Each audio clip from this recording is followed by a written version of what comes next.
నీ సన్నిధిలో ఒక్క క్షణముండగా పొందెదను ప్రభువా నీ ప్రేమను.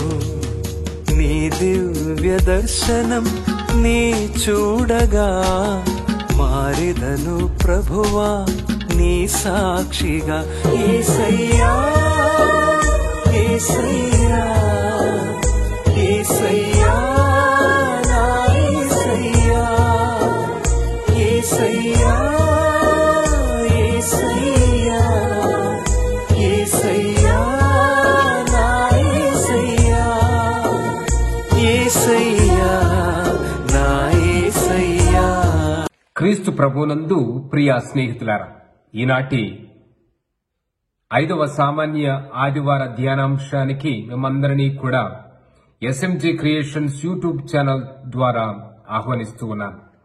దేవుడు మనలను దీవించు దేవుడై ఉన్నాడు, మనలను కాపాడు వాడై ఉన్నాడు.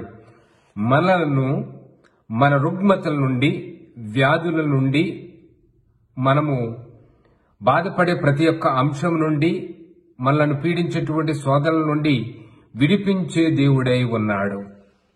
కాబట్టి ఆ దేవుడు నమ్మదగిన దేవుడు వలె ఉన్నాడు. అదేవిధంగా మనకు ఒక నమ్మకాన్ని కలుగ చేస్తూ ఉన్నాడు, మనకు బాధ్యతలను గుర్తు చేస్తూ ఉన్నాడు. మన యొక్క బలహీనతలలో కూడా బలవంతుడైన దేవుణ్ణి మనం చూసేటట్లు ఆయన కనువిప్పు కలిగించడానికే ఈ పఠనాల ద్వారా మనకు తన స్వస్థతను బోధిస్తూ ఉన్నాడు. మానవ జీవితం అనేది ఒక యుద్ధమున నిర్భయముగా పోరాడేటువంటి ఒక అంశం అని యోబు గారు తన యొక్క బాధను వ్యక్తపరుస్తూ ఉన్నాడు.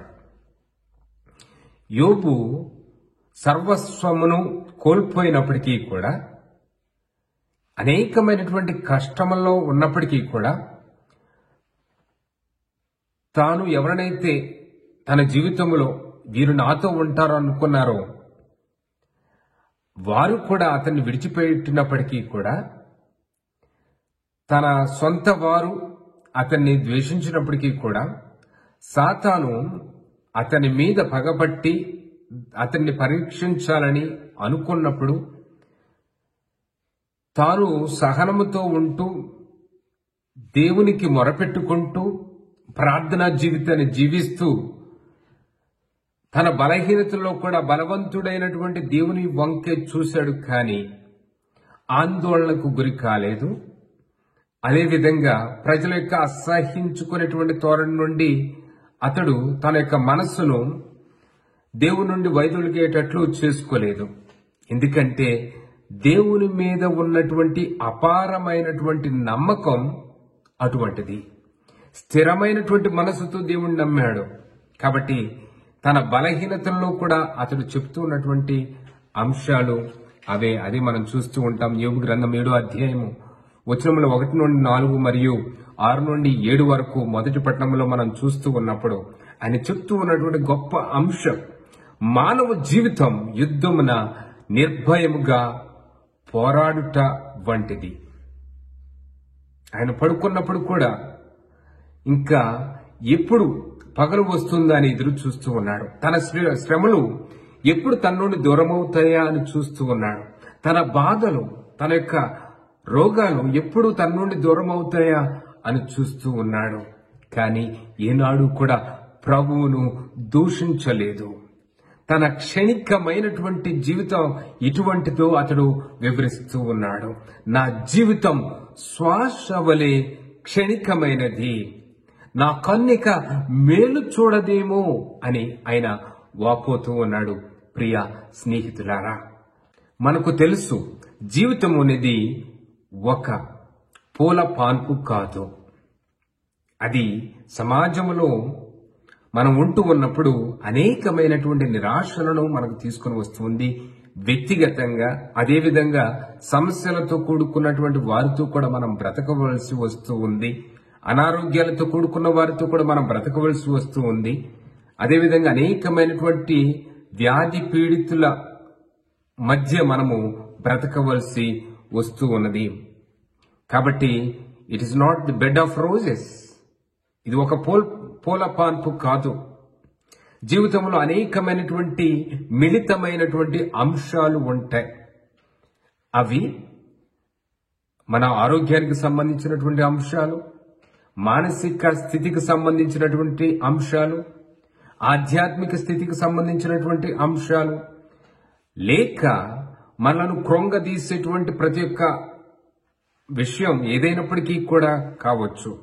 ఈ అంశాలన్నిటిలో కూడా మనము ఒక విశ్వాసపాత్రుడైన వ్యక్తిని మాతృకగా తీసుకొని వారు జీవించినటువంటి జీవన విధానాన్ని అవలంబించినప్పుడు శ్రమలలో ఏ విధంగా వారు స్థిరముగా ఉన్నారు అని మనం గ్రహిస్తే మనకి అలనాడు అబ్రహాము జీవించినటువంటి జీవితం నుండి కూడా ఇంకా ఈనాడు సమాజంలో అనేక మంది వారి యొక్క సహనం వలన, వారి యొక్క విశ్వాసం వలన, దేవునిలో వారికి ఉన్నటువంటి అపార నమ్మకం వలన, దేవునిపై ఆధారపడేటువంటి వారికి ప్రార్థనా జీవితం ఏ విధంగా ఉందో వారిని చూస్తే మనందరం కూడా అనేక విషయాలను ఇంకా ఇంకా ప్రతిరోజు నేర్చుకుంటూనే ఉంటాము.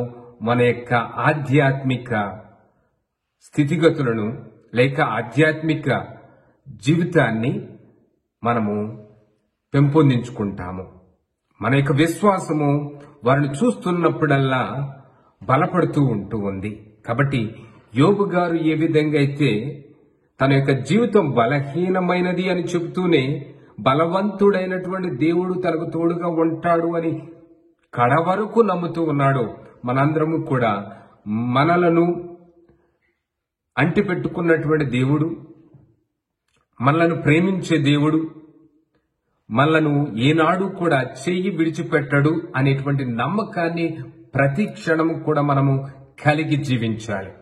కుటుంబాలలో వచ్చేటువంటి సమస్యలు ఏమై ఉన్నప్పటికీ కూడా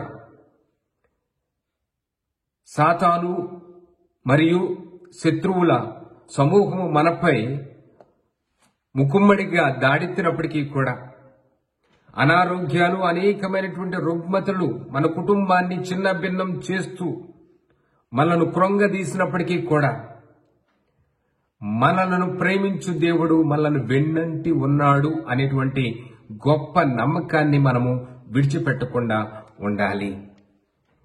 ఇదే మన విశ్వాస జీవితం. ఇదే మనం ప్రకటించవలసినటువంటి గొప్ప సువార్త. ఇది మన కర్తవ్యం. కాబట్టి క్రైస్తవులుగా బ్రతుకుతున్నటువంటి మనందరము కూడా ఒక నిజమైనటువంటి జీవితాన్ని ప్రజల ముందు ఉంచుతూ ఉండాలి. అది ఎటువంటి జీవితం అంటే ప్రార్థనలో స్థిరమైనటువంటి జీవితం, దేవునిలో నమ్మకమైనటువంటి జీవితం, నన్ను స్వస్థపరిచేటువంటి దేవుడు నా యేసయ్య అని ప్రకటించేటువంటి జీవితం. అందుకే 2వ పట్టణంలో కూడా మనం చూస్తూ ఉంటాం. 2వ పట్టణంలో పునీత పౌలు గారు కొరింథీయులకు రాసినటువంటి మొదటి లేఖ అధ్యాయము 9 వచనములు 16 నుండి 19 వరకు మరియు 22 నుండి 23 వరకు చెప్తూ ఉంటారు. సువార్త దీవెనలో పాలు పంచుకోవడానికి సంసిద్ధమైనటువంటి ప్రజల నిమిత్తమై నేను కూడా వారితో ఏకమవుతూ ఉన్నాను. నేను బోధించేటువంటి సువార్త నేను ఒక విధిగా నేను భావిస్తాను, ఒక కర్తవ్యంగా నేను భావిస్తూ ఉంటాను. కాబట్టి దేవుని యొక్క సువార్తను నేను బోధించాలి. అనేక మంది ప్రభువును తెలుసుకునేటువంటి వారిగా ఉండడం కోసం నా బలాన్ని ప్రభు నిమిత్తమే నేను వాడుకుంటాను. నేను శ్రమిస్తాను, నేను కష్టపడతాను. నేను అందులో గొప్పలు చెప్పుకోదలుచుకోలేదు. ఎందుకంటే దేవుని యొక్క పని నిమిత్తమును దేవుడు నన్ను వాడుకుంటున్నాడు. కాబట్టి నా బలాన్నంతటినీ కూడా దేవుని యొక్క మహిమ నిమిత్తమై నేను వాడుకుంటాను అని చెబుతూ ఉంటాడు. అనేక మంది దేవుని చేత ఎన్నుకోబడినటువంటి వారు కావచ్చు, సువార్తికులు అని పిలువబడేటువంటి వారు కావచ్చు, దేవుని యొక్క సంఘములో ఉంటూ దేవుని నామంలో బలపడుతున్నాము అని చెప్పుకునేటువంటి వారు కావచ్చు. అనేక మార్లు వారు బాహ్యంగా దేవుణ్ణి ఎన్నో మాటలు అంటూ ఉంటారు. దేవుడికి మేము ఎంత విశ్వాసపాత్రముగా జీవించాం, దేవుడు మమ్మల్ని విడిచిపెట్టాడు ఏమిటి, మా కుటుంబంలో ఎలా జరిగింది ఏమిటి, కేవలం మాకు మాత్రమే ఇలా జరగాల అనేటువంటి శ్రమల్లో మనకు బయటకు వచ్చేటువంటి మాటలన్నింటినీ కూడా జనాలకు దేవుని మీద ఒక ఫిర్యాదు వలె ప్రకటిస్తూ ఉంటాం. మనం ఇవ్వాల్సింది సువార్తను కానీ దేవుడు చెయ్యలేదు అనేటువంటి మాటను కాదు. దేవుడు ప్రేమించే దేవుడు, నిన్ను విడిచిపెట్టని దేవుడు. శ్రమలు మనకు దగ్గరకు వస్తూ ఉన్నాయి అంటే దేవుడు మన యొక్క విశ్వాసాన్ని ఆయన కూడా పరీక్షిస్తూ ఉన్నాడు. దానిలో మనం విజయాన్ని చూపించబోతూ ఉన్నామా, లేక అపజయాన్ని మనం చూపించబోతూ ఉన్నామా? మంచి మార్కుల శాతం ప్రభు నుండి మనం పొందుతూ ఉంటామా, లేక శూన్యమైనటువంటి విశ్వాసాన్ని ప్రకటించుకుంటూ ఉన్నామా? యోబు గారు ఏ విధంగా అయితే తన విశ్వాసాన్ని ప్రకటిస్తూ ఉన్నారు, పౌలు గారు ఏ విధంగా అయితే తమ యొక్క విశ్వాసాన్ని ప్రకటిస్తూ ఉన్నారు, అదేవిధంగా అపోస్తులు ఏ విధంగా అయితే శ్రమల్లో కూడా ప్రభును విడిచిపెట్టక పరిశుద్ధాత్మ ప్రేరణ చేత దేవుని యొక్క సువార్తను ప్రపంచ నలుమూలల వారు వ్యాపింప చేస్తూ ఉన్నారు. అదేవిధంగా అనేక మంది పునీతులు తమ యొక్క జీవితంలో అనేక శ్రమలను పొందినప్పటికీ కూడా, అనేక రోగాలతో ఉన్నప్పటికీ కూడా, పీడించబడినప్పటికీ కూడా, ఈ లోక ఒత్తిళ్లకు వారు గురైనప్పటికీ కూడా ప్రభును విడిచిపెట్టకుండా ప్రభును సమీపిస్తూ వారి యొక్క విశ్వాస ప్రకటనను వారు చూపెడుతూ ఉన్నారు. నీవు నేను కూడా అటువంటి జీవితాన్ని ఎంచుకుందామా?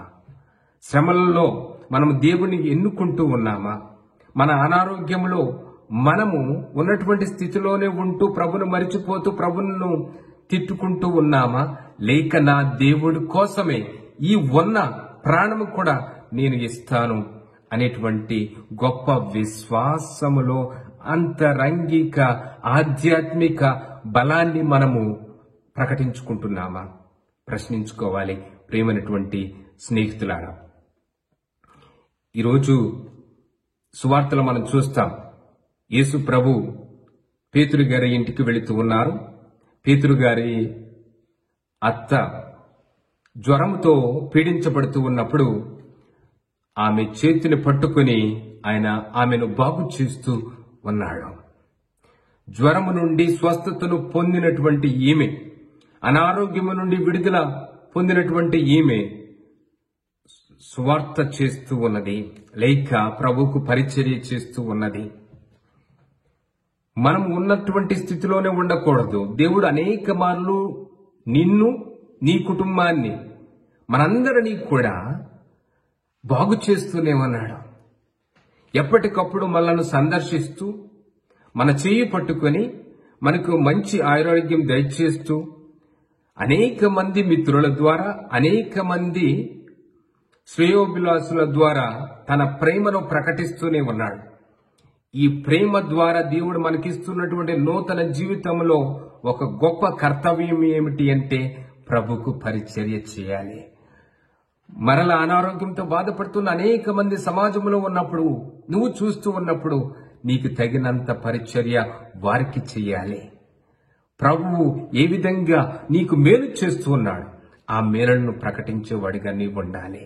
కాబట్టి రుగ్మతలను మన నుండి తొలగించేటువంటి దేవుడు మనకున్నందుకు స్తుతి గీతములు దేవునికి పాడుతూ, అదేవిధంగా దేవునికి స్తోత్రములు తెలియచేస్తూ, ప్రభువా ఇంకా నన్ను నీ సేవకై వాడుకొనండి, నిన్ను ప్రకటించేవాడిగా నన్ను చేయండి అని ప్రభుకు సాక్ష్యం ఇచ్చే బిడ్డలుగా ఉందాం. దేవుడు మేము దీవించునుగాక. అనారోగ్యంతో బాధపడుతున్నటువంటి వారికే చిన్న ప్రార్థన. ప్రభువా, అనారోగ్యంతో బాధపడుతున్నటువంటి ప్రతి ఒక్క బిడ్డను కూడా మీరు స్వస్థపరచండి. గాయపడినటువంటి నీ హస్తంతో వారిని బాగు చేయండి. అద్భుత రీతిలో వారికి స్వస్థతను దయచేయండి. ప్రభువా, నీ వాక్యాన్ని వింటూ మా విశ్వాసాన్ని అధికం చేసుకునే వారిగా మమ్ము చేయమని నీ పరిశుద్ధమైన దివ్య నామమున అడిగి వేడుచున్నాం ప్రభువా. Amen. God bless you all. Yesayya Yesayya